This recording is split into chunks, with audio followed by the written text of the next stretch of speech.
Bonjour, je suis Ayoko Barou Wilson. Je viens du Togo, de l'Afrique de l'Ouest. Je suis la coordinatrice régionale de l'initiative et plaidoyer œcuménique sur le VIH et le SIDA, un programme du Conseil œcuménique des Églises. Mon implication dans ce processus vient du fait que tous les jours, je travaille avec les femmes, je travaille avec les jeunes filles, je travaille avec les pasteurs, les leaders des églises. Et je me suis rendu compte qu'il y a un fossé qui a besoin d'être comblé lorsque nous parlons du leadership féminin et de la promotion du genre au niveau de nos institutions. C'est pour cela que je me suis dit qu'il est vraiment temps pour que je puisse aussi mieux m'impliquer dans cette promotion du genre.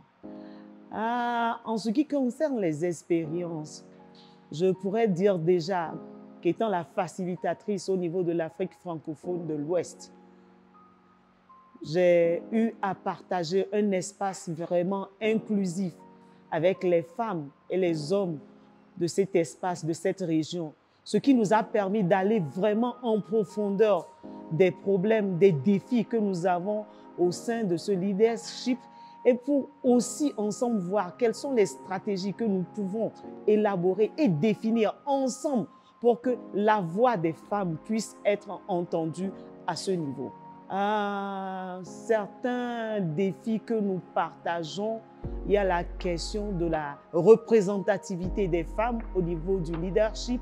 C'est parce que nous nous sommes rendus compte que les femmes et les hommes n'ont pas le même niveau, n'ont pas le même partage au niveau du leadership. Un deuxième élément, c'est le fait que les femmes n'ont pas cette opportunité de pouvoir mener cette lutte en tant que femme. Et ensuite aussi, il y a la question de la mobilisation des jeunes filles et des jeunes femmes. Je crois que la première chose, c'est le fait que lorsque cette opportunité est donnée aux femmes de pouvoir être à la bonne position, à la bonne place, le rendement est nettement meilleur qu'à celui que les hommes donnent. Ça, c'est un premier point. Donc, ça nous permet aussi de dire ouvertement que nous avons réellement besoin à ce niveau de leadership des femmes pour qu'elles puissent donner le meilleur d'elles-mêmes. Ça, c'est un premier. Le deuxième, c'est que nous nous sommes rendus compte que en repartant, nous pouvons partager cette expérience que nous avons eue avec l'église Nika et parler ainsi à nos femmes pour leur dire que c'est possible et que les femmes ont vraiment besoin de crier haut et fort que nous sommes des femmes capables. Je crois que la première des choses, nous avons dit que nous faisons partie d'une famille, nous faisons partie d'une communauté, nous faisons partie d'une société. Donc déjà, à partir de la famille, nous allons continuer par hausser la voix pour dire que les femmes doivent avoir leur espace pour pouvoir partager et donner le meilleur d'elles-mêmes. Ça, c'est un premier point.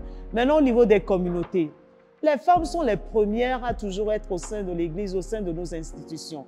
Alors pourquoi ne pas céder cette place à nos femmes pour qu'elles puissent être là, pour qu'elles puissent mener la congrégation, pour qu'elles puissent mener la communauté vers des espaces un peu plus sécurisés et plus inclusifs.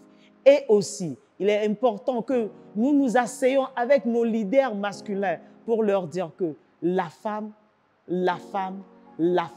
a sa place au sein du leadership, a sa place au sein du leadership de l'Église, des institutions, et ainsi donc leur donner cet espace-là pour qu'elles puissent nous mener vers cet espace-là que nous voulons atteindre.